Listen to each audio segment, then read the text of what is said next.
Je suis content de vous retrouver ce matin, de vous voir ce matin. Que Dieu nous bénisse. Amen. On va prier. Baissons la tête, on va prier. Seigneur, nous voulons t'apprécier ce matin pour ta fidélité, pour ta grâce. Merci pour nos pas que tu as conduits en ce lieu.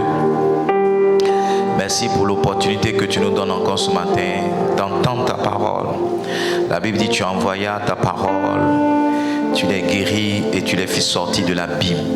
Chaque fois que ta parole vient, elle vient pour nous guérir. Chaque fois qu'elle vient, elle vient pour nous sortir de quelque chose. Seigneur, nous voulons marcher dans des exploits. Nous voulons donc sortir de la médiocrité. Nous voulons sortir de la facilité. Nous voulons sortir de la petitesse. Nous voulons sortir de l'échec. Nous voulons sortir du recommencement. C'est pourquoi ma prière, Papa, ce matin, c'est que tu nous envoies la parole qui nous sortira de ces choses. Tu nous envoies les ingrédients. Tu nous envoies la sagesse. Tu nous envoies la lumière qui chassera nos ténèbres ce matin. Je veux compter sur toi pour laisser ta parole être enseignée. Je veux mettre ma foi en toi, Seigneur, afin que ça ne soit pas mon expérience ou mes émotions qui soient dégagées ce matin, mais que ça soit uniquement ta révélation et la lumière qu'elle représente. Merci de nous faire énormément de bien ce matin, au nom puissant, merveilleux, glorieux de Jésus. Quelqu'un dit Amen avec moi? Amen. Alors ce matin, je veux continuer avec vous et parler de ce que j'ai appelé les exploits. Amen. Comment on peut accomplir des exploits ou comment on peut marcher dans des exploits. Et la première chose que je veux dire ce matin, c'est que tout ce qui est à votre portée n'est pas un exploit. Tout ce qui est à votre portée n'est pas un exploit.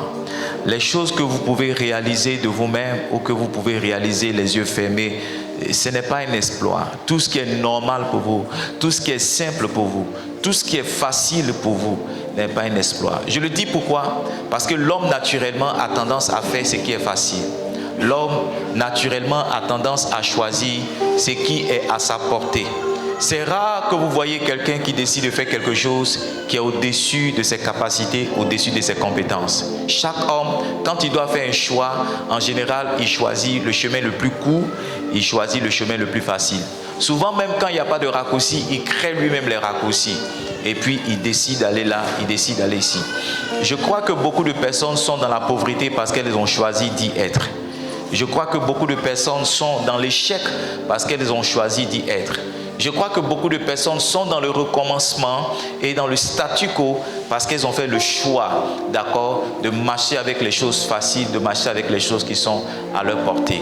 La première chose que vous devez savoir ou chercher à faire lorsque vous voulez marcher ou bien accomplir des exploits, c'est de choisir la chose qui vous dépasse.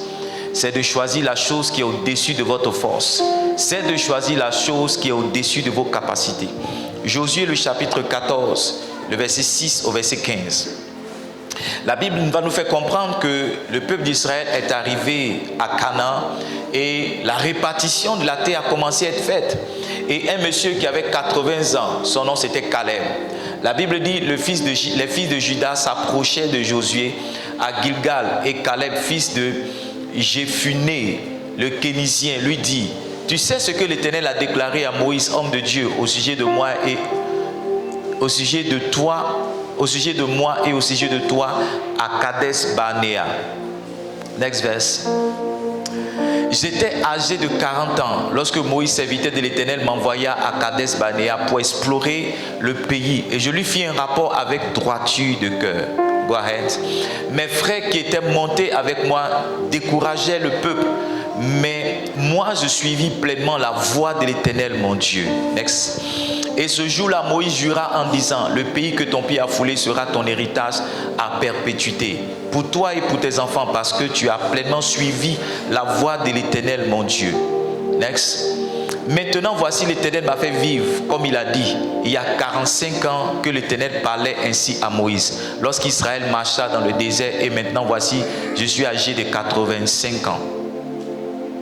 Je suis encore vigoureux comme au jour où Moïse m'envoya.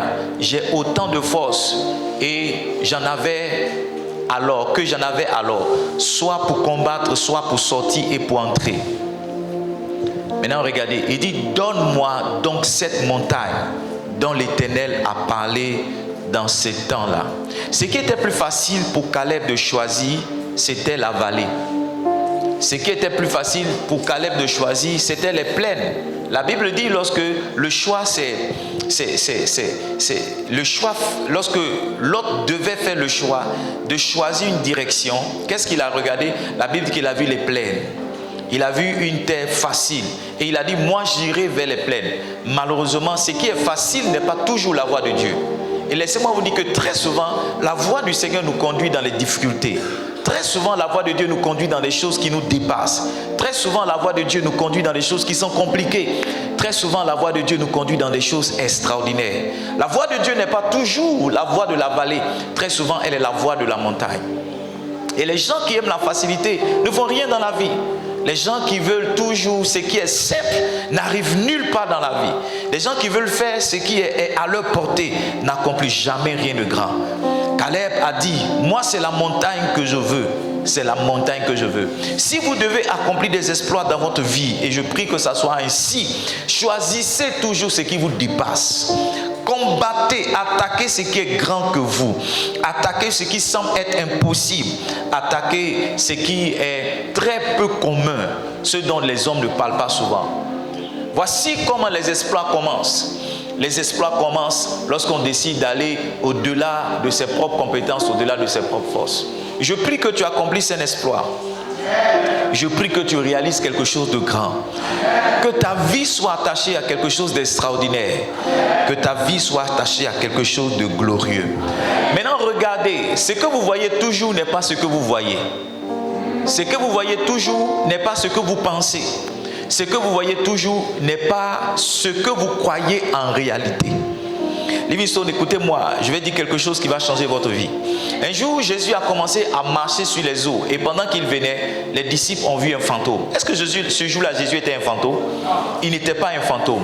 Donc souvent, c'est ce que vous voyez qui définit vos sentiments ou bien qui définit vos croyances. Maintenant, écoutez-moi bien, votre vue quelquefois peut être floue, votre vision quelquefois peut être erronée. C'est pourquoi je vous ai dit de sortir de votre environnement. Parce que si vous êtes dans un environnement d'échec, si vous êtes dans un environnement de statu quo, vous allez toujours voir les difficultés au-devant de vous. Vous n'allez jamais voir la possibilité. Parce que personne n'a construit une maison dans ta famille, parce que personne n'est allé loin dans ta famille, parce que personne ne s'est jamais marié dans ta famille, parce que personne n'a jamais voyagé dans ta famille, parce que personne n'a jamais rien réalisé de grand. Chaque fois que Dieu va amener une vision vers toi, ton environnement va flouer cette vision-là. Parce que, ouais, c'est le floutage de Jésus qui donnait l'image d'un fantôme. Pourquoi? Parce que les Juifs qui étaient dans la barque, pour eux, ils ne pouvaient marcher sur les eaux qu'un fantôme. Ils ne pouvaient marcher sur les eaux qu'un esprit. Donc voyez-vous, c'est ce qui est dans notre cœur souvent qui influence notre vision, qui influence. Quand Dieu est en train de te montrer la montagne, qu'est-ce que toi tu vois? Quand Dieu est en train de te montrer un voyage, qu'est-ce que toi tu vois? Quand Dieu est en train de te montrer une opportunité, qu'est-ce que toi tu vois? En réalité, ce que beaucoup de personnes ne savent pas, c'est que derrière la difficulté se trouve une opportunité. Une opportunité ne viendra jamais pour dire non, je suis l'opportunité pour toi de te marier. Je suis l'opportunité pour toi de voyager. Une opportunité viendra toujours comme un problème à résoudre, comme une difficulté à laquelle tu dois apporter une solution. Malheureusement, les gens qui voient la difficulté ne voient pas l'opportunité. Il n'y a que les gens qui voient l'opportunité qui peuvent regarder au-delà de la difficulté. J'en veux pour preuve 40 jours passés dans la vallée de Soko. La Bible dit le peuple d'Israël était à un côté de la montagne, le peuple des Philistins était à un autre côté de la montagne. Et un homme descendait dans la vallée. Il avait pratiquement 3,50 mètres. Et chaque fois qu'il descendait, allons-y ensemble, 1 Samuel chapitre 17. La Bible dit au verset 4, un homme sortit alors des camps des Philistins et s'avança entre les deux armées. Il se nommait Goliath. Il était Gath et il avait une taille de 6 coudées et un épha. 6 coudées et un épha. Verset 11, la Bible dit, Saül et tout Israël entendit ces paroles du Philistin et il fut effrayé et saisi d'une grande crainte. Quand eux voyaient Goliath, ils étaient apeurés. Quand il voyait Goliath, il voyait une montagne. Mais la Bible dit, lorsque David a vu Goliath, lorsque David a entendu parler de Goliath, regardez le verset 26. La Bible dit, David dit aux hommes qui se trouvaient près de lui, que fera-t-on à celui qui tuera ce Philistin? Pour David, ce qui l'intéressait, c'était ce qu'on allait donner à celui qui allait renverser le Philistin. Pour David, ce qui l'intéressait, c'était ce qui était derrière Goliath. Pour David, ce qui l'intéressait, c'est que la mort de Goliath allait lui apporter. Il ne s'est pas arrêté à ce qu'il voyait, mais il s'est projeté au-delà de ce qu'il pouvait voir. Les gens qui accomplissent des exploits, ce sont des gens qui savent se projeter. Ce sont des gens qui ne s'arrêtent pas sur une difficulté, qui ne s'arrêtent pas sur un problème, qui ne s'arrêtent pas sur un obstacle, qui ne s'arrête pas sur un challenge. Livingstone, écoutez-moi bien. Il y a toujours quelque chose qu'une difficulté va vous apporter en plus après. Il y a toujours un côté positif que la difficulté va vous apporter. Quelqu'un a dit à David qu'on donnerait à celui qui renverserait Goliath, on lui donnerait donc la fille du roi. On lui donnerait des richesses. Et son père, la maison de son père serait affranchie. Vous ne pouvez pas accomplir des exploits si tout ce que vous voyez, ce ne sont que des difficultés. Vous commencez à accomplir des exploits lorsque vous percevez l'opportunité dans la difficulté. Livingstone, écoutez-moi bien. Il n'y a rien sur cette terre qui est facile. Il n'y a rien qui est facile. Il n'y a rien, absolument rien. Même voler, c'est difficile. Même voler, c'est difficile. Il n'y a rien qui est facile. C'est pourquoi ceux qui prêchent le langage de la facilité, ou ceux qui confessent là où vous voulez vous attendre à la facilité, vous serez découragés. Il n'y a rien sur cette terre qui soit une chose facile. Il n'y a rien qui soit une chose facile. Il n'y a rien qui soit une chose facile. Qu'est-ce que vous voyez? Qu'est-ce que vous voyez? Qu'est-ce que vous voyez devant vous? Il y a des hommes qui ne veulent pas se marier parce qu'on leur a dit que le mariage, c'est se mettre la corde au cou. Hello? Il y a des gens qui ne veulent pas se marier parce que tout ce qu'on a relaté du mariage, ce n'est qu'un chapelet de difficultés. Il y a des gens qui ne veulent pas entreprendre parce que tout ce qu'on leur a dit de l'entreprise et de l'entrepreneuriat, ce n'est qu'un chapelet de difficultés.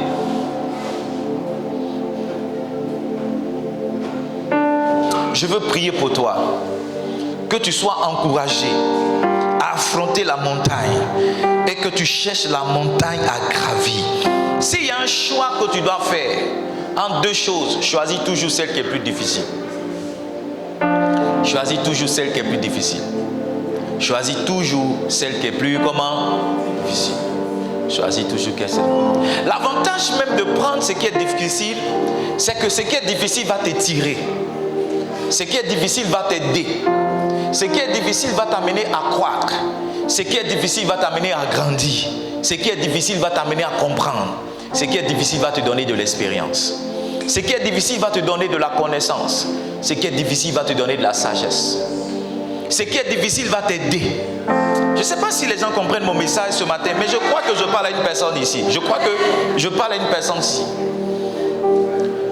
Quand nous devons choisir, regardez tout. Notre esprit a tendance à nous amener vers ce qui est facile. Quand tu dois choisir, ton esprit a tendance à t'amener vers ce qui est disponible, vers ce qui est juste là. Si vous devez choisir, je le répète encore, choisissez toujours ce qui est difficile. Ce qui est comment? La deuxième chose que vous devez faire pour accomplir des exploits, est-ce que je peux avancer? Lorsque vous choisirez de faire ce qui est difficile, écoutez-moi bien, vous serez confronté très souvent au jugement ou bien à l'opinion de vos aînés. Je vais descendre pour vous parler. Lorsque David va décider d'affronter Goliath, ou lorsqu'il va s'intéresser au combat de Goliath, ses frères, la Bible parle d'Éliab. Éliab va dire, je connais la malice de ton cœur, je connais ton orgueil. Il va dire, c'est justement à cause de la qualité de ton cœur que tu es venu ici. Je bénis Dieu pour la vie de mon frère aîné. Il y a certains frères aînés que vous devez avoir, qui vont vous aider à aller de l'avant. Et puis il y a certains frères aînés qui vont vous aider à rester là où vous êtes. Pourquoi? Parce qu'en général, un homme pense que ce qu'il n'a pas pu faire, l'autre ne peut pas faire. En général, un homme pense que ce qu'il n'a pas pu accomplir, les autres ne peuvent pas accomplir. En général, un homme va vous encourager ou bien va vous juger à partir de ses propres standards. Donc là où je ne suis pas arrivé, je ne vois pas mon petit frère en train d'arriver. Ce que je n'ai pas pu réaliser, je ne vois pas mon petit frère en train de le réaliser.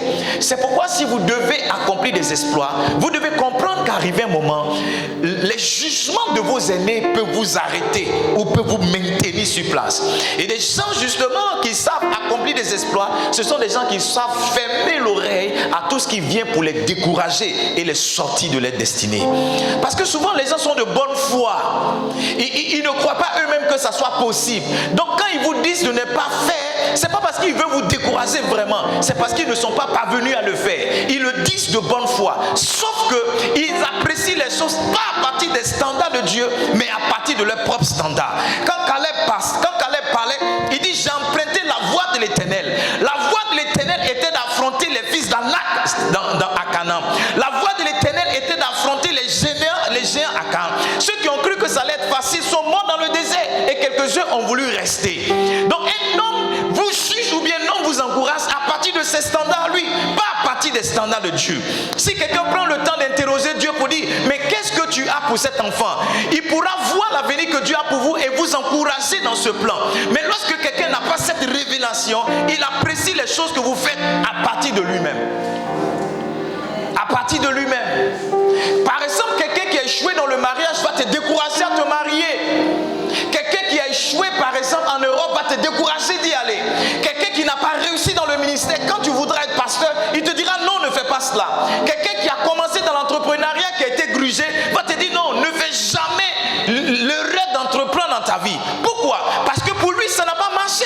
Et parce que pour lui ça n'a pas marché, il croit qu'automatiquement pour tout le monde ne marchera pas. Si vous voulez accomplir des exploits dans votre vie, vous devez mesurer les conseils et les encouragements que vous recevez à gauche et à droite. Parce que certains ont tendance à vous décourager. Certains ont tendance à vous décourager. Vous savez, il y a beaucoup de personnes aujourd'hui qui me voient, qui ne savent pas me dire bonjour. Parce que quand je courais après mon épouse, ils m'ont découragé.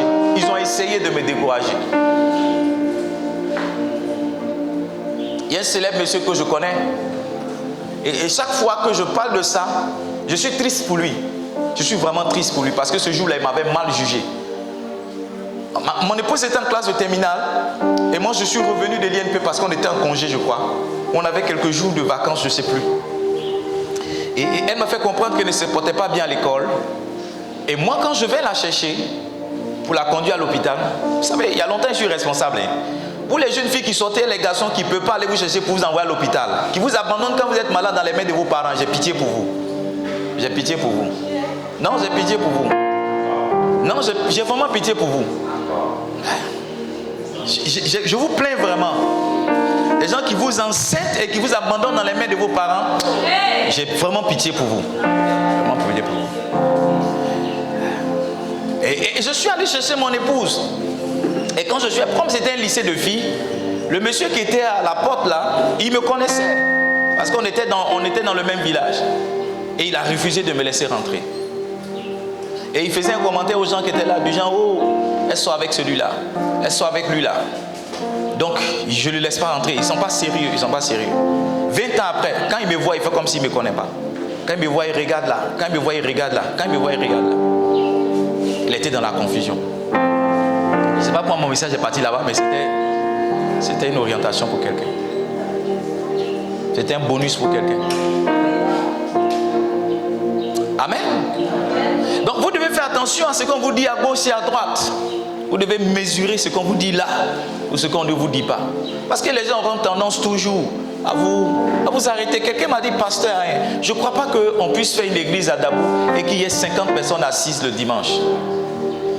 Pourquoi? Parce qu'il a essayé de faire une cellule plusieurs fois dans sa maison et ça n'a pas marché. Donc si lui qui a autant de connaissances bibliques, il n'a pas réussi à réunir 50 personnes, c'est pas toi avant-hier là qui a commencé à prêcher qui pourra réunir 50 personnes. Sauf que son jugement n'était pas la voix de Dieu pour moi. Sauf que son jugement n'était pas l'appréciation de Dieu pour moi. Oh, j'ai béni Dieu pour sa vie. Il était de bonne foi, il voulait m'aider, il voulait certainement m'encourager à ne pas faire des erreurs. Sauf que sa voix n'était pas la voix de Dieu pour moi. Vous ne pourrez jamais accomplir des exploits si chaque fois qu'on vous dit hey, vous arrêtez. Si chaque fois qu'on vous dit ah, vous arrêtez. Vous ne pourrez jamais le faire. David aurait écouté Eliab qui serait retourné derrière les bergers et son statut n'aurait pas évolué. David aurait écouté Eliab qui serait retourné dans la maison de son père et après quoi il serait retourné après ses moutons. Sa vie n'aurait pas évolué. Mais Goliath était l'opportunité pour David d'inscrire son nom dans l'histoire de l'humanité et d'avoir son nom gravé au ciel à jamais. Il a fermé l'oreille à tout ce qu'on pouvait lui dire à gauche et à droite et il avançait pleinement dans sa destinée. Je crois qu'arrivé un moment, des gens qui ne sont pas fous et des gens qui ne sont pas sous n'accomplissent pas les exploits que Dieu a pour eux. Je le crois. Je crois. Je crois. Écoutez-moi, Livingstone. Si quelqu'un n'a jamais rien accompli dans sa vie, prenez ses conseils avec beaucoup de sagesse et beaucoup d'amour. Je ne sais pas si j'ai parlé. Si quelqu'un n'a jamais rien accompli dans sa vie, vous savez, il y a un moment de sa vie, on écoute tout le monde, mais il y a un moment de sa vie, on écoute des gens qui accomplissent quelque chose. Oh my God! À un moment de sa vie, on écoute tout le monde. On bénit Dieu pour la vie de tout le monde. Tout le monde peut dire ci, tout le monde peut dire ça. Mais à un autre moment de sa vie, on ne prend pas les conseils et la sagesse de tout le monde. Il n'y a que quelqu'un qui est arrivé quelque part qui peut te montrer le chemin pour arriver. Il n'y a que quelqu'un qui a réussi quelque chose qui peut te dire comment réussir à le faire. Sinon les autres te diront comment ne pas échouer. Comment ne pas échouer, c'est pas comment réussir. I don't know if I'm preaching. Comment échouer, comment ne pas échouer, ça ne veut pas dire comment réussir. Est-ce que je peux avancer? Je prie pour toi que tu accomplisses un exploit au nom de Jésus. Je prie pour toi au nom de Jésus que tu accomplisses un exploit. Maintenant écoutez-moi bien. Il n'y a aucun homme qui accomplit de grandes choses en dehors de Dieu. Tous ceux qui ont voulu réaliser des choses sans Dieu, arrivé un moment, se sont heurtés à quelque chose qui les a dépassés. Et je pense que c'est à ce niveau-là que beaucoup de personnes attaquent un peu nos frères, ceci, cela. Je n'ai pas vraiment envie de parler de ça. Mais le secret du succès d'un homme se trouve en Dieu et se trouve dans sa capacité à rester attaché à Dieu.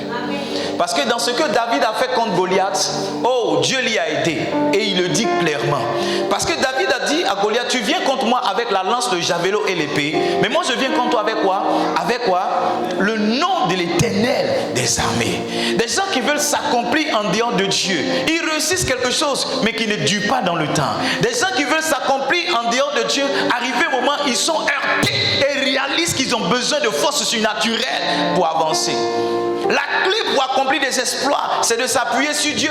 Daniel a dit en son chapitre 11 de verset 32, il dit ceux qui connaîtront leur Dieu accompliront des exploits. Ils feront des exploits. Livingstone, c'est une tentative déjà vouée à l'échec que de penser vouloir faire quelque chose sans Dieu.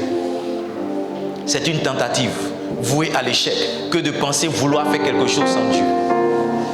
Je le dis, un bon mariage même d'ailleurs, ce n'est pas un mariage qui est célébré par un pasteur ou bien qui est célébré dans une église. Ce n'est pas un mariage avec un mariage qui tue dans le temps. C'est un mariage dont Dieu est la base. C'est un mariage dont Dieu est le fondement. Tout ce qu'il n'y a pas Dieu à l'intérieur finit par se détruire, finit par périr. Mais toute entreprise à l'intérieur de laquelle il y a Dieu, à l'intérieur de laquelle il y a Dieu, finit toujours par durer dans le temps. Ce qui te rend inébranlable, ce n'est pas ta propre sagesse, c'est sur quoi tu as appuyé, c'est sur quoi tu as assis, c'est sur quoi tu as mis le pied. Quelquefois, l'opportunité est tellement belle qu'on ne prend pas le temps de demander l'orientation du Seigneur. Quelquefois, la voie paraît tellement facile, tellement à notre portée, qu'on se dit non, on n'a plus besoin de prier. Mais la Bible dit qu'une voie peut paraître droite pour un homme, mais son issue, c'est la mort. Son issue, c'est la mort. Ce que tu crois être facile pour toi, ça peut te conduire à la mort. Il n'y a que si tu t'appuies sur Dieu, Dieu peut te dire non, ne va pas à droite, mais va à gauche ce jour-là. Ne va pas à gauche, mais va à droite ce jour-là. Combien de personnes n'ont pas essayé de choisir sans Dieu et plus tard ont découvert qu'elles avaient fait le mauvais choix? Je vous ai dit, c'est le temps qui éprouve nos choix, c'est le temps qui éprouve nos convictions. Mais quand on a réalisé qu'on a fait des erreurs, quelquefois c'est un peu tard. C'est un peu tard parce qu'on a dépensé du temps. C'est après 20 ans qu'on a réalisé qu'on s'est trompé de partenaire. C'est après 20 ans qu'on a réalisé qu'on s'est trompé de carrière. rattrape pas. Il y a 10 juin 2023, il y a une seule fois dans la vie de l'éternité. Il n'y a pas 2 fois 10 juin 2023. Donc quand c'est passé, c'est passé. Lorsque tu as réalisé que tu as fait une erreur, tu as perdu de l'énergie. La force que tu as mis dans l'activité, la force que tu as mis dans le projet, la force que tu as mis dans le mariage. Et très souvent, tu as perdu de l'argent. Perdu de l'argent. Livingstone, David n'a jamais perdu de guerre. Et ça a commencé avec Goliath. Parce que chaque fois, la Bible dit que David s'appuya sur l'Éternel. La force d'un homme qui accomplit des exploits, ce n'est pas sa force physique, ce n'est même pas sa sagesse, ce n'est pas son intelligence. C'est combien de fois est-ce qu'il est appuyé sur Dieu? C'est combien de fois est-ce que Dieu est son secours? C'est combien de fois Dieu est sa force? I don't want to scream. I want to scream. On ne peut pas parler à une femme amoureuse. Une femme amoureuse. Quelles que soient les révélations que tu vas lui donner, ça ne va pas compter.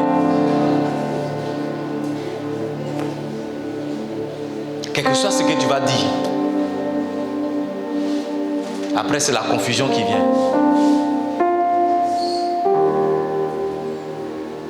Après, c'est la grosse confusion. La grosse confusion.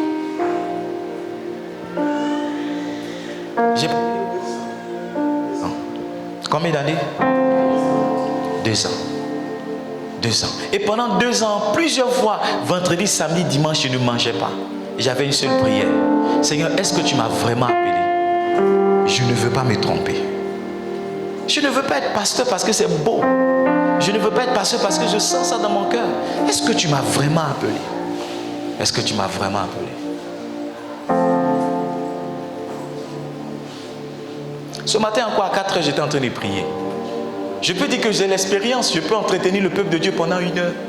Si je dis que c'est bon, c'est pas bon, ils vont m'envoyer où? Ils vont dire amen et puis ils vont partir. Mais la force de ma prédication ne se trouve pas dans mon expérience ou dans mes connaissances des versets bibliques.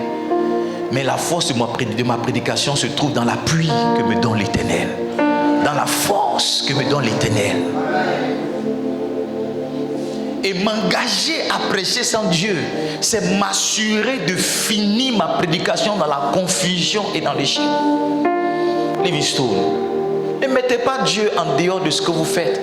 Et ne soustrayez pas, ne retirez pas Dieu dans vos projets, même les plus simples, même les plus faciles. Ne le faites pas. Ne le faites pas. Le succès de Goliath, le succès de David contre Goliath porte le nom d'une personne, c'est Dieu. Le succès de David contre Goliath porte le nom d'une personne et c'est Dieu. C'est Dieu. Où est-ce qu'on met Dieu dans tout ce que nous faisons? En fait, souvent, on invite Dieu à nous accompagner dans notre projet. On démarre sans lui. Et c'est quand c'est chaud, on l'appelle à l'aide pour venir nous aider. Mais quand ça commence, on ne dit pas, oh Seigneur, ça va commencer, est-ce que tu es vraiment avec moi? Est-ce que tu es avec moi est-ce que le nom de Dieu vient quand il y a des problèmes? Le nom de Dieu vient rarement quand c'est au début. Je pense que nous tous qui sommes ici, Dieu peut nous donner des grands noms. Dieu peut nous aider à accomplir de belles choses et de grandes choses. Mais si on peut lui confier, si on peut lui donner la responsabilité, si on peut l'appeler pour qu'il soit avec nous. Je prie pour toi. Et comment donc tu peux confier tes sujets à Dieu? Comment tu peux amener Dieu? Comment tu peux t'appuyer sur Dieu? La première chose, c'est la prière. C'est quoi? C'est quoi? La prière. La prière. Il dit de vous inquiéter de rien, mais faites connaître vos besoins à Dieu par quoi? Par quoi? Tu ne connais pas la Bible? Faites connaître vos besoins par quoi?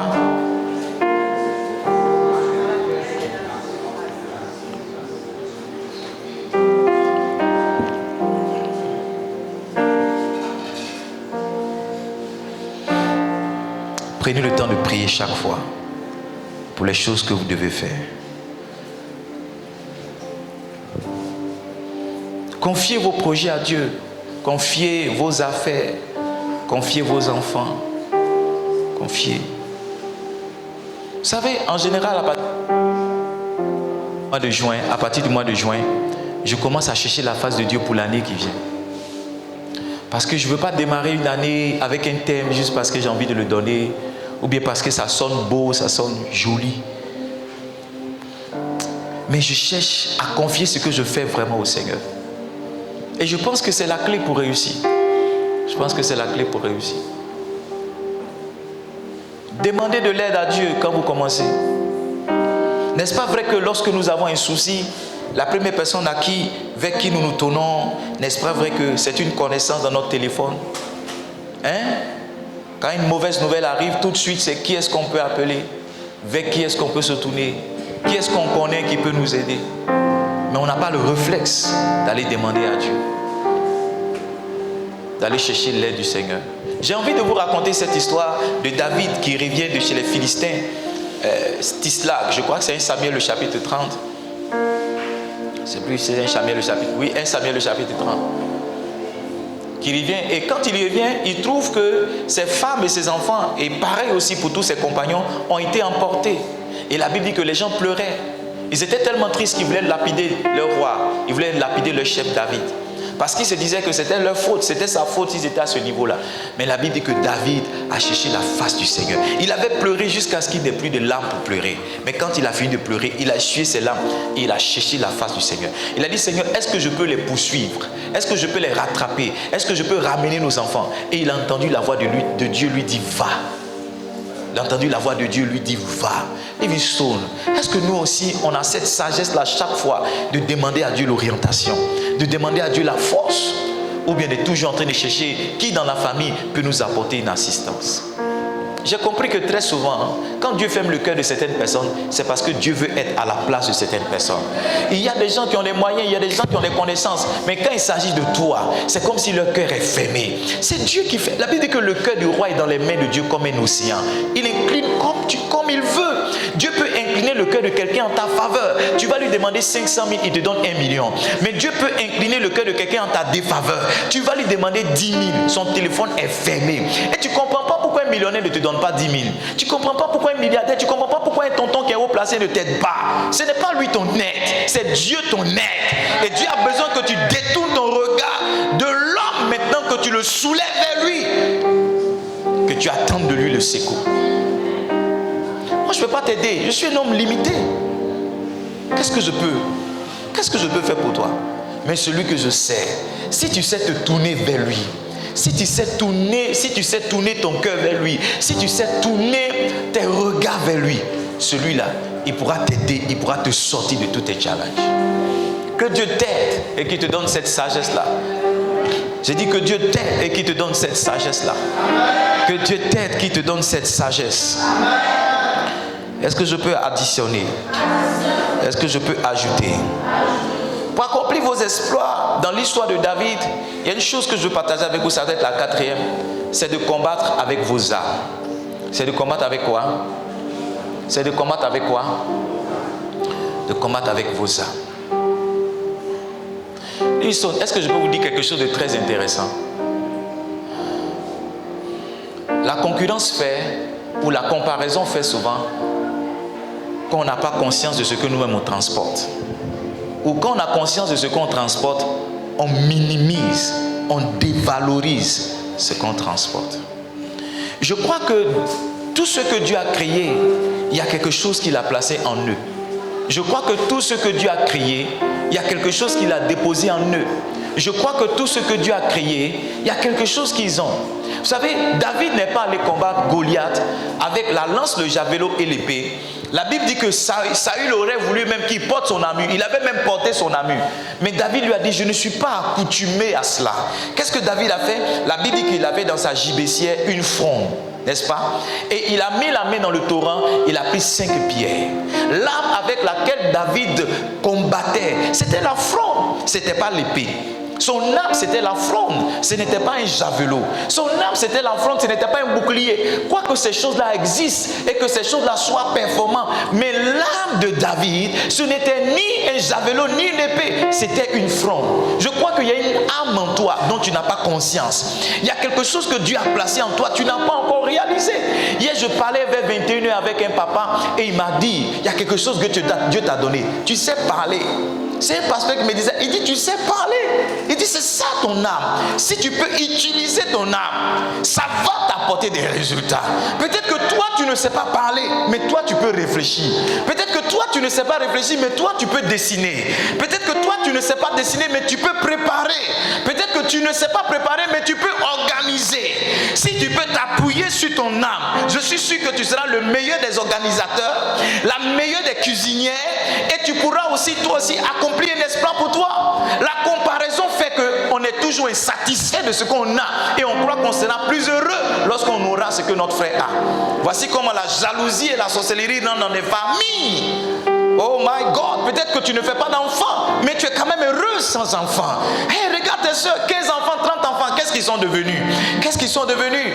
Laissez-moi vous dire que la finalité, c'est pas juste d'avoir un enfant, oh, c'est l'aider à réaliser sa destinée et accomplir ses jours sur la terre. Celles qui pensent que ne pas avoir un enfant, c'est un délit ou bien c'est une forme d'opprobre. Il y en a qui en ont beaucoup qui ne sont rien devenus, qui sont devenus plutôt des fardeaux et des poids pour eux. Donc l'objectif, ce n'est pas de donner naissance à un enfant après 9 mois, mais après 9 mois, c'est de l'aider à devenir quelque chose et mourir en lui laissant un héritage.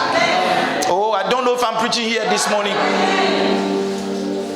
Il y a quelque chose que tu as. Il y a quelque chose que tu as. Et il y a quelque chose que tu as. Peut-être que tu es pasteur, tu n'as pas la grande église, tu n'as pas la belle église, mais there is something you are. Il y a quelque chose forcément que tu as. Peut-être que tu n'as pas la taille, mais tu as la voix. Peut-être que tu n'as pas la forme, mais tu as l'aura. Peut-être que tu n'as pas les cheveux, mais tu as le nez qu'il faut. Si tu peux seulement te concentrer sur le peu que Dieu t'a donné, travailler avec, je suis sûr qu'il y a d'autres personnes que tu vas attirer vers toi. Je suis sûr qu'il y a d'autres personnes qui viendront vers toi pour t'acclamer. Livingstone, il y a des gens qui ont des 4x4, mais avec ta petite voiture, tu peux les amener dans l'admiration. Il y a des gens qui ont des villas et des duplex, mais si tu as une petite maison que tu sais l'embellir, des gens vont venir t'acclamer et vouloir la vie que tu as. Il y a quelque chose forcément que tu as. Il y a quelque chose que tu as. Il y a quelque chose que tu as. Un jour, je roulais ma petite voiture, ma petite BM, et une dame m'a dit, Edmond, quand on voit ta voiture, on a envie d'acheter une BM. Mais elles sont mariées, elles avaient des 4x4. Je n'avais pas cette voiture-là, mais l'entretien que je mettais dans ma voiture, l'amour que j'avais pour ma voiture, l'entretien que je faisais pour ma voiture, ça faisait que les gens pensaient que ce que j'avais avait plus de valeur que pour eux. Il y a quelque chose que tu as, Livingstone. Il y a quelque chose que Dieu t'a donné. Si tu peux travailler avec ton âme, il y a des Goliaths que tu vas renverser. Oui. Si tu peux travailler avec ton âme. Vous savez, je vous dis la vérité. 1000 pasteurs peuvent être assis. Je n'ai aucune crainte. Parce que je sais qu'il y a quelque chose que j'ai, que les autres n'ont pas. Il y a quelque chose que j'ai, que les autres n'ont pas. C'est pourquoi je ne combats jamais mes frères. Je ne combats jamais mes amis. Je les aide aussi à être vus et à être acclamés. Parce qu'il y a quelque chose que j'ai. Aucune lumière ne peut étouffer ma lumière. Non, non, non, non, non, non, non. Aucune lumière ne peut étouffer ma lumière. Quelqu'un peut briller à droite, gloire à Dieu pour sa lumière. Quelqu'un peut briller à gauche, gloire à Dieu pour sa lumière. Mais moi aussi, j'ai ma lumière. J'ai ma lumière. Et toi aussi, tu as ta lumière. Si tu peux simplement l'activer, et il y a des personnes que tu vas attirer. Il y a des gens qui vont venir vers toi. Il y a des gens qui vont dire non, le don que tu as m'intéresse. Ce que tu transportes m'intéresse. Ta manière de parler m'intéresse. Ta manière d'être m'intéresse. David n'est pas allé prendre l'épée de Saül. Il a essayé, il a vu que non, ça n'a pas marché. Il n'est pas allé prendre l'ami de Saül. Il a essayé, il a vu que ça n'a pas marché. La vie ne marche pas parce que tu veux accomplir ta vie avec ce que les autres ont. Tu veux réaliser ta vie avec ce que les autres ont. Et tu es malheureux parce qu'il y a des choses que tu aurais pensé ou tu aurais voulu avoir que tu n'as pas. Et ça te rend malheureux. Commence à apprécier Dieu pour le peu que tu as. Oh, commence à apprécier Dieu pour le peu que tu as. Commence à bénir Dieu pour le peu que tu as. Tu as ton petit mari, vous vous débrouillez avec 100 000 par mois. Bénis Dieu pour lui. Bénis Dieu pour lui. Bénis Dieu. Si tu as ta même chemise, lave-la chaque jour. Repasse ta chemise. Et chaque fois que tu la portes, sois content de la porter. Aucun complexe. Aucun complexe. Aucun complexe. Aucun complexe. Quelle voiture me ressemble? Est-ce qu'il y a une voiture qui me ressemble? Je n'ai aucun complexe. J'ai dit à ma femme, même si tu avais payé brouette pour moi, j'aurais été fier de monter dans la brouette et de la rouler. Je n'ai aucun complexe. Parce que moi au moins. Et voyez-vous, c'est ce qui fait qu'on n'est jamais heureux. on n'est jamais satisfait. Parce qu'à chaque niveau de notre vie, on veut un peu plus. À chaque niveau de notre vie, on veut un peu plus. À quel moment tu seras content? À quel moment tu vas commencer à te réjouir? À quel moment tu vas commencer à apprécier? À quel moment tu vas commencer à être dans la joie? Tu voulais 100 000, 100 000 sont venus, tu es malheureuse. Pourquoi? Parce que tu veux 200 000. Tu voulais 200 000, 200 000 sont venus, tu es encore malheureux. Parce que ton ami a 400 000. À quel moment tu vas commencer à être heureux? À quel moment? À quel moment? Living Soul, on a tous quelque chose. Dieu n'a jamais créé un homme vide. Dieu n'a jamais créé un homme vide. Dieu n'a jamais créé un homme vide. Il y a quelque chose que Dieu a placé en nous. David a pris 5 cailloux dans le Torah. Mais c'est avec ça qu'il a renversé Goliath. Ça veut dire, avec ce que Dieu a déposé en toi, tu peux accomplir des exploits sur la terre. Une dame en Côte d'Ivoire ici n'est pas allée à l'école. Iriel ou Colette. Elle c'était une milliardaire. Oh, elle savait organiser les femmes. Elle savait simplement organiser les femmes. Elle ne savait ni lire, ni écrire. Mais elle n'est pas restée là derrière. Toi au moins tu sais lire. Toi au moins tu sais écrire. Il y a quelque chose que tu sais faire. Living Soul. J'ai dit à mes enfants, si je meurs, il y a quelque chose que vous savez faire. Appuyez-vous et faites cela. Vous allez réussir cette terre. Peut-être que je ne vous laisserai pas une maison. Ce n'est pas le plus grave. Mais je me suis battu pour que vous ayez conscience de ce qui est en vous et de ce que vous... Mais si vous pouvez le faire... J'ai dit à un monsieur, j'ai dit mes enfants sont très intelligents, mais ça ne me dérangerait pas que mon enfant soit un photographe. Je lui ai dit ça ne me dérangerait pas du tout. Parce que j'ai compris dans la vie, on peut avoir les tons de diplôme et puis finir sa vie au village. Que si un homme découvre ce qui est en lui, ce qu'il sait faire, ce qu'il peut faire, avec ça il peut réussir n'importe quoi. Avec ça il peut réussir n'importe quoi. Allez-y à Toupa, la plus grande maison de Toupa, c'est la maison d'un photographe. Allez-y à Toupa, la plus grande maison à Toupa, quand tu rentres à Toupa, la maison que tu trouves, c'est la maison d'un photographe. J'ai dit à ce monsieur-là, qu'est-ce que tu penses qu'un homme a réussi quand il est DG, il est ceci? Il y a plein de DG qui sont endettés. My God! Il y a plein de DG qui ne se retrouvent pas. Est-ce que tu sais que Dieu a placé quelque chose en toi? Oh, je parle aux dames. Les femmes pensent que tout ce qu'elles ont, c'est la beauté. Elles s'embellissent, c'est tout. Maman, il y a quelque chose que Dieu a mis en toi. On bénit Dieu pour la beauté. Mais la beauté, là, c'est un bien que Dieu t'a donné. Avec l'âge, ça perd sa valeur. C'est pourquoi plus tu vieillis, plus tu deviens moins belle. Il y a autre chose. Il y a autre chose. Dis à une maman à côté de toi, il y a autre chose. Aujourd'hui, c'est fait des pères. On peut parler aux mamans.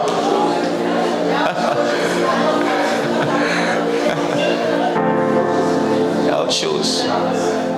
Est-ce que je peux additionner? Assieds-toi une minute. Assieds-toi une minute. Un jour, j'ai mis une vidéo sur Facebook. Et puis, il y a quelqu'un qui a fait un commentaire qui a dit, oh, j'aime le pasteur, il parle trop bien. Et puis, il y a une de mes amis qui a dit, il y a une dame qui a dit, elle dit, si c'est il y a longtemps. Lui, là, il y a longtemps. Il y a longtemps. Vous savez, je passe mes journées à écouter des prédications. Parce que ce qui me donne manger, c'est ce que je dis. Ce qui me donne manger, c'est quoi?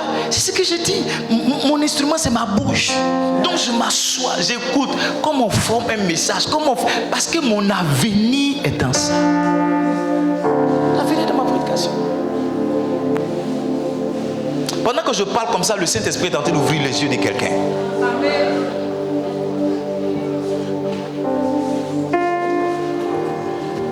Tu peux être un cuisinier, mon frère, et tu vas percer.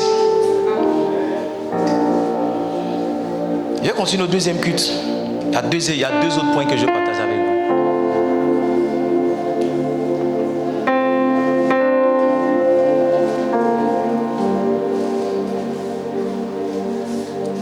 Est-ce que tu as pris conscience de ce que tu as?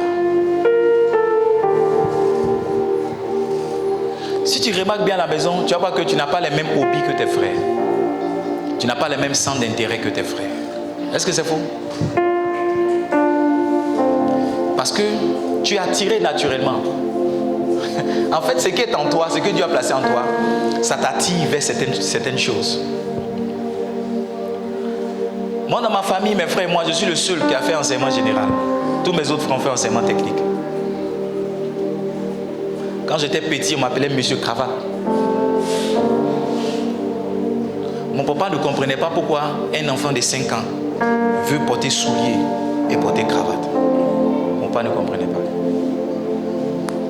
Donc quand j'étais petit, on m'appelait Monsieur Cravate. Il y a une maison, il m'offre des cravates. Et lui, il fait pour se moquer de moi. Quand il voit mon papa, il dit, il faut donner cravate à ton petit là. Mais vous voyez, j'ai travaillé dans les assos. Où je suis allé à l'école, on portait veste cravate. Où j'ai travaillé, on portait veste cravate. Même pasteur. 2 jours là, j'ai dit non, j'ai diminué un peu. Sinon, mon travail de pasteur, c'est comment? C'est fait. C'est-à-dire, depuis mon affaire de cravate, ça m'a suivi jusqu'à dans l'âge dans lequel je suis. Mon dernier garçon là, tout ce qu'il porte, il va se fourrer. Même tunique, il va se fourrer. Si, mon fils, c'est pas non le fou, hein. Si tu le défoues, il va pleurer. Si ça s'habille, il se fout. Si tu dis non, il est trop fou, il va pleurer. Parce que pour lui, on ne peut pas s'habiller sans se fourrer. Mais on se pose la question, sur qui est-ce qu'il a, où est-ce qu'il a vu ça? Même ce matin, quand il s'habille, sa maman, toujours quand il s'habille, on dit, mais ça encore, tu vas fourrer. Et quand tu dis ça, il est triste en même temps. Il y a quelque chose qui est dans l'enfant. Il y a quelque chose qui est en toi. Si tu peux courir avec ça, tu peux marcher avec ça, tu vas accomplir des exploits. Regarde, la chose qui est en toi, ça rend facile certaines choses pour toi. Je ne sais pas si vous comprenez. Par exemple, quelqu'un qui sait chanter, quelqu'un qui a le don de chant en lui, toi tu trouves difficile de chanter. On te donne une note, on dit il faut chanter, tu ne sais pas comment tu as chanté. Mais la personne pour qui tu as le truc, elle vient comme ça, tu la regardes, tu ne sais pas comment. Mais toi, forcé, tu veux chanter. Alors que peut-être toi, ce n'est pas chanson. Je ne sais pas si tu comprends ce que je suis en train de dire. Ta voix même te montre que ce n'est pas chanson. Peut-être que pour toi, c'est la communication. Je ne sais pas moi. Peut-être que pour toi, c'est le maquillage. Je ne sais pas. Il y a quelque chose avec lequel on fait des exploits. Il y a quelque chose avec lequel on fait des exploits. Il y a quelque chose avec lequel on fait des exploits. Tu dois le découvrir et marcher avec. Comment découvrir? Va vers les choses qui t'attirent. Va vers les choses que tu aimes bien. Va vers les choses qui sont faciles pour toi. Tu peux faire certaines choses que les autres trouvent difficiles à faire pour eux, mais faciles pour toi. Ça doit être un indicateur pour toi. Ça doit être un indicateur. Ça doit être un indicateur pour toi. J'écrivais des petits posts sur Facebook. J'écrivais comme ça. Et un jour, j'ai fait une publication. Les gens ont partagé ça 200 fois. C'était jamais arrivé. Et les gens, le même jour, je regarde mon téléphone. Les gens partagent, ils partagent. Ce jour-là, j'ai dit non. Je crois que il y a quelque chose en moi. Je peux écrire des livres. C'est ce jour-là, j'ai décidé que moi aussi, je pouvais écrire des livres. En 6e, j'ai écrit un poème. Bon, c'était une partie de la chanson de mon grand frère. Derrière le livre de français de 6e, il y a un poème. Ça se termine par ou. Et notre professeur, Madame Kadio, je ne sais pas si tu te rappelles de ton procès de 6e. Elle dit chacun de nous doit faire un poème avec des rimes. Et moi, je me suis rappelé d'une chanson de mon frère. Il dit les gens pleurent, meurent, car c'est un malheur. Donc quand j'ai écrit ça, la dame était trop contente. Elle a pris ma main, elle m'a envoyé chez le censeur. Elle est venue chez moi à la maison. Elle dit ton petit là. Donc mon premier poème c'était pour quelqu'un. Donc il fallait maintenant que je...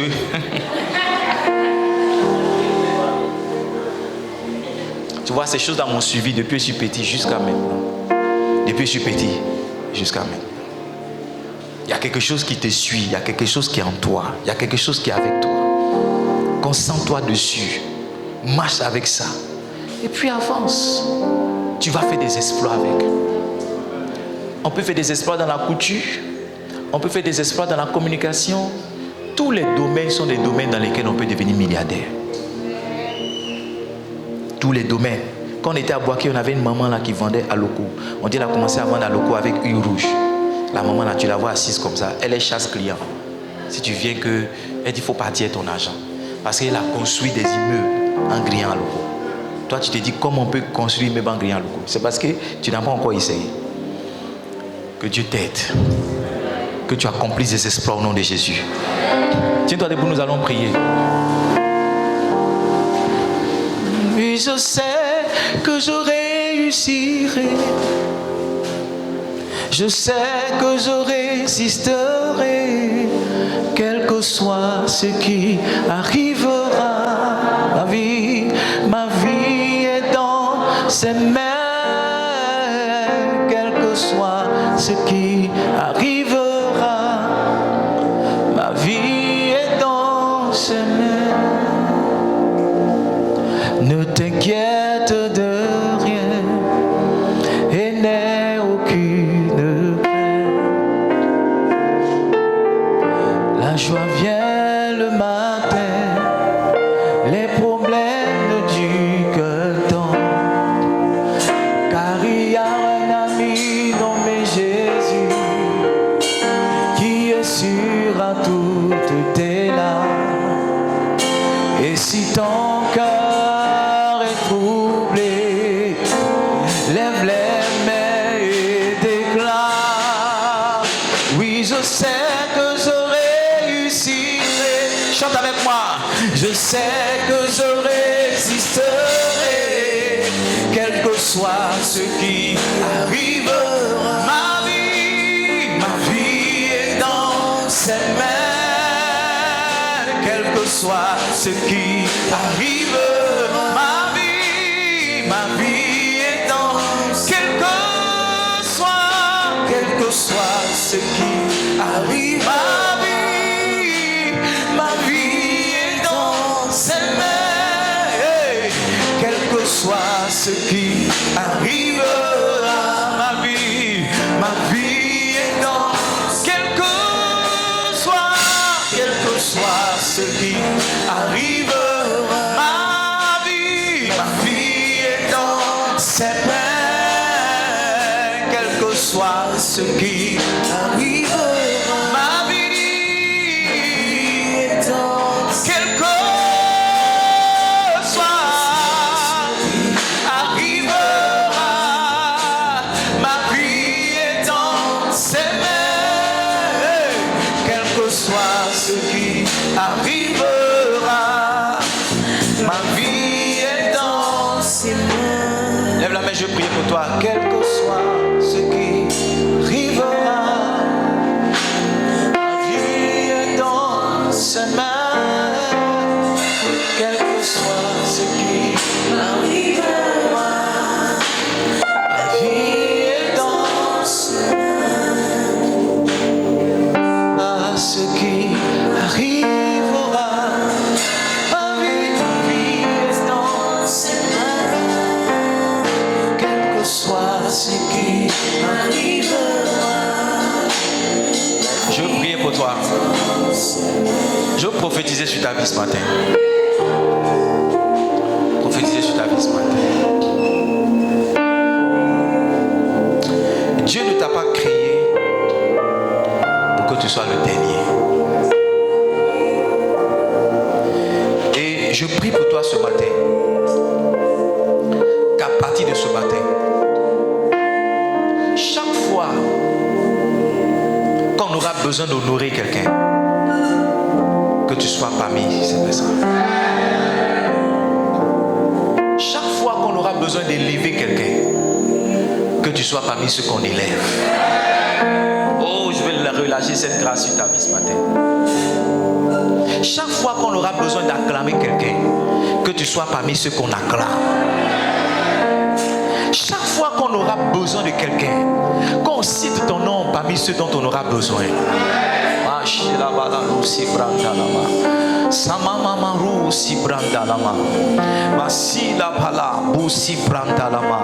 J'entends la recommandation. La recommandation. C'est comme si on va prendre ton nom pour le donner à quelqu'un d'autre. C'est comme si on va discuter dans un bureau et puis on va dire non, c'est toi qu'on doit choisir. C'est comme si on va dire non, on ne te connaissait pas avant, hein, mais toi seulement tu peux faire le travail. Toi seulement tu peux faire le travail. Toi seulement tu peux faire le travail. Regarde, ouvre les yeux, regarde-moi. Ouvre les yeux, regarde-moi. Regarde-moi. Ce vendredi, j'étais avec mon père spirituel et Angers, là, il doit aller prêcher dans un programme international, Full Gospel. Et dans ce programme-là, il n'y a que des orateurs anglophones. Et ils ont fini, ils ont fait sortir la créa, ils ont mis les panneaux publicitaires partout dans la ville. Et ils se sont réunis. Et puis ils ont dit non, on a mal fait quelque chose. Et ils ont dit, il faut qu'on ait un orateur qui est francophone. Et ils ont dit oui, c'est vrai. Et vous savez les grands noms francophones que vous connaissez. Et puis ils ont commencé à discuter. Ils ont commencé à discuter, c'était fort. Et puis il y a un parmi eux qui a dit, mais le prophète là, on l'a déjà écouté une fois. Est-ce qu'on ne peut pas le faire venir? Ah, je ne sais pas qui entend ce témoignage. Regarde. Ils ont repris les affiches. Les affiches qu'ils ont produites, ils ont repris. Ils ont repris. Je ne sais pas si quelqu'un ici et puis il pense que c'est tard pour lui. Je ne sais pas si quelqu'un ici et puis il pense qu'il y a quelque chose qu'il a raté. Je ne sais pas si quelqu'un ici et puis il pense qu'il y a quelque chose qu'il a dépassé. Mais pendant que tu as entendu ce témoignage, je suis en train de voir la situation revenir en ta faveur. Je suis en train de voir la situation revenir en ta faveur. La décision qu'on avait arrêtée, on va la reprendre. La décision qu'on avait arrêtée, on va la reprendre. C'est-à-dire qu'on va reprendre la décision juste à cause de toi. On va reprendre un concours juste à cause de toi. On va reprendre une réunion juste à cause de toi. Il y a un message que tu as entendu. Il y a une onction qui est tombée sur toi ce matin. Et à cause de toi, on va reprendre une réunion. On va reprendre une décision. On va reprendre une affectation. On va dire non. On n'a pas bien décidé. Il faut qu'on se retrouve. On va dire mais qu'est-ce qu'il en est de celle qu'on a décidé? Ils vont dire non. Laissez-la, on va prendre quelqu'un d'autre. On va prendre quelqu'un d'autre. Je ne sais pas qui entend ma voix, mais on va te prendre à la place de quelqu'un. On va te prendre à la place de quelqu'un. On va te prendre à la place de quelqu'un. Celui qui dit amen reçoit. On te prend à la place de quelqu'un. Lève la main, je prie pour toi. Je prie pour toi. Ça n'a peut-être pas réussi à l'école. Ça n'a peut-être pas réussi à l'école. Ça n'a peut-être pas réussi à l'école et dans les diplômes. Ça n'a peut-être pas réussi à l'école et dans les diplômes. Mais je veux prier pour toi.